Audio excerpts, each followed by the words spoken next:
Hello and welcome to Crimes Through Time, snapshots of crime history. This case is another first for the English legal system. In 1961, Edwin Albert Arthur Bush will become the first person to be arrested through the use of the Identikit facial composite system. Edwin came from a troubled family. Born in 1940 to an English mother and a Pakistani father. In 1953, the National Society for the Prevention of Cruelty to Children investigated the family's living situation, finding 2 adults and 6 children living in 3 rooms. The conditions were described as, quote, horrific. He was taken into care and sent to a children's home. In 1955, he was sent out of London to a training farm near Uckfield, Sussex. From age 16, he entered into a life of crime, doing short sentences in Borstal, a type of reform school, for a string of breaking and entering cases. He would reunite with his mum, and at the time of the murder, they were living together in Honor Oak, South East London.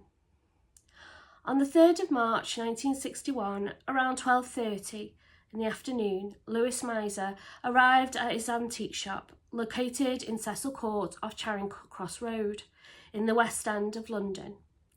He was taking over from his assistant Elsie Batton, aged 59, who worked mornings in the shop. To his horror, he found Elsie stabbed to death behind the counter. She had been killed with daggers from the shop. An ornamental dress sword was the only item missing. Lewis called the police. He would be interviewed by Detective Sergeant Raymond Frederick Dagg in Bow Street Station. He told them about a man who had visited the shop the day prior and had been admiring the sword. Together they used a new technique that had been introduced from America, the Identikit. It involved a standardised set of features printed on cellophane, a selection of noses, chins, eyes, etc. for the witness to select from and lay on top of one another in order to build a picture of the suspect. Another witness also produced an identikit picture, Mr. Paul Roberts, a local gun dealer on St. Martin's Lane. The suspect had sold him the sword. Detective Superintendent Pollard was so impressed with both pictures, they were printed in local newspapers and distributed to all local police officers. On the 8th of March, Edwin was with his girlfriend Janet Edna Wheeler, aged 17, shopping for an engagement ring. As they walked up Old Crompton Road, PC Arthur Cole spotted Edwin. Recognising him from the Identikit picture, he was arrested. At 7:40 p.m. that evening, Edwin was interviewed by Divisional Detective Superintendent Pollard and Detective Inspector Howlett. He maintained his innocence, claiming he was with his mother. By this time, they had matched Edwin's palm print to one found on the brown paper the sword was wrapped in. His fingerprints were also found on a dagger, and a shoe print from the shop floor was found to match the shoes Edwin was wearing.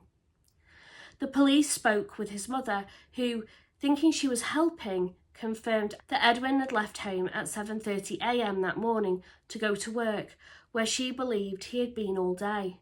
At 10:15 p.m, an identification parade was arranged for Bow Street Police Station. Lewis Miser was unable to make a conclusive identification, but Paul Roberts made an immediate positive identification of Edwin. Divisional Superintendent Pollard charged Edwin with murder. Edwin would then confess. In the presence of Detective Inspector Howlett, Edwin wrote a full statement admitting to the murder, insisting his girlfriend had nothing to do with the crime. He would state, quote, "I am sorry I done it. I don't know what came over me. Speaking personally, the world is better off without me." The trial opened at the Old Bailey on the 10th of May 1961 in front of Judge Mr. Justice Stevenson. Prosecution was led by Mr. M. Griffiths Jones, and Mr. Christmas Humphreys appeared for the defence. Edwin pled not guilty to capital murder in the course or furtherance of a theft. He faced the death penalty. On the 2nd of March, the day before the murder, Edwin had called at the antique shop looking for a present for Janet. He was served by Lewis, but Elsie was present. Edwin inquired about the sword and was told by Elsie it cost £15, around £233 in 2024. He expressed that this was out of his budget, but Lewis showed him a cheaper sword and a range of daggers. He was particularly interested in 3 of them, but ultimately left the shop without making a purchase. He then directly went to Paul Roberts' gun shop and asked him if he was interested in buying a ceremonial sword. He replied maybe, but he would need to see it first. The next day, Edwin left his family home at 7:30 a.m. Elsie was seen by a neighbour at the antique shop at 9:30 a.m. At 10 a.m, Edwin would arrive at Roberts' gun shop with the sword for sale. Now around 11:30 a.m, Peter Albert King, a 15-year-old apprentice songwriter, had arrived at the antique shop with the intention of buying a billiard cue. Walking through the shop, he saw the curtain behind the counter partly open, and to him it appeared that a dummy was lying on the floor. Thinking perhaps a woman had fainted, he left the shop, but maybe due to his young age, didn't try to administer or call for help. But he did tell several people about it later, before coming forward to the police. Pathologist Dr. Keith Sampson attended the scene and performed the post-mortem on Elsie. She suffered 3 stab wounds, 1 to the back, 1 in the neck and another in the chest. The wounds were very deep, with the dagger blade almost completely buried into her neck, 9 inches deep. An ivory-handled dagger was still present in her chest, buried 8 inches deep. She also had a fractured skull from a stone jar found near the body. Elsie was formally identified at 8:35 p.m. that night by her husband, Michael Batton, the president of the Royal Society of British Sculptors. Edwin would take the stand in his own defence. He admitted that he went to the shop that day with the intention of stealing the sword. He wanted to propose to Janet on the 8th of March, and he planned to sell the sword in order to buy the engagement ring. Mr. Christmas Humphreys, for the defence, asked for his version of events. Elsie and Edwin had haggled over the price. Elsie then allegedly said, "You, Ensler, are all the same. You come in and never buy anything."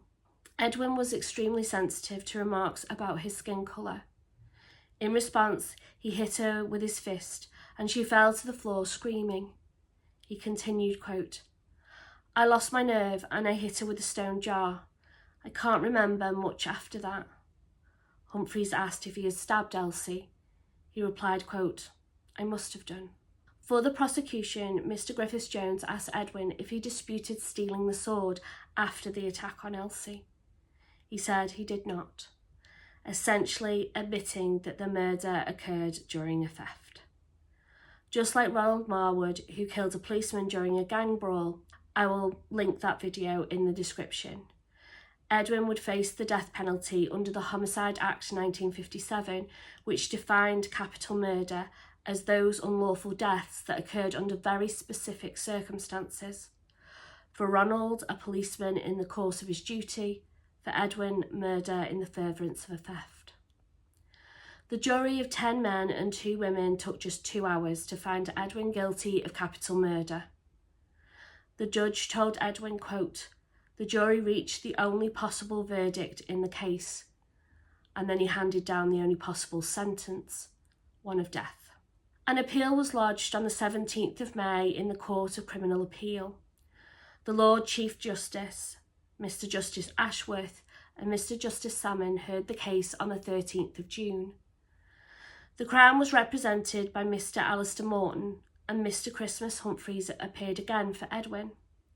Now this seemed like a curious choice to me, as the grounds for the appeal was that Edwin had been provided wrong advice and should not have pled to murder charges, suggesting manslaughter was a more appropriate charge, claiming Edwin had been provoked by the racial slurs and acted in an uncontrollable fit of temper.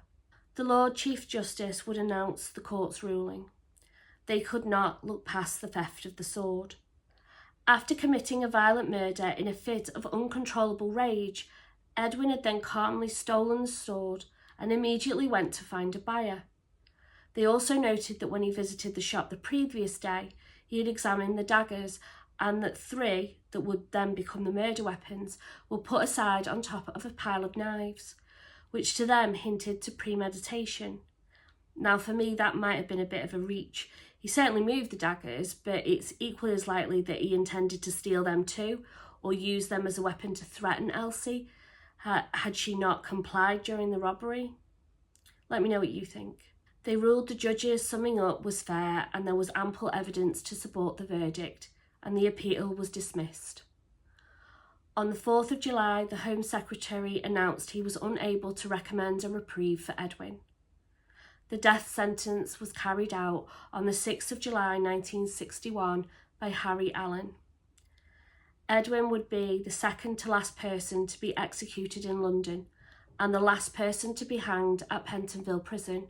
He was buried on the prison grounds, aged just 21. Thank you for watching. Please like and subscribe and let me know what you think of this case in the comments below, and I look forward to welcoming you in the next one.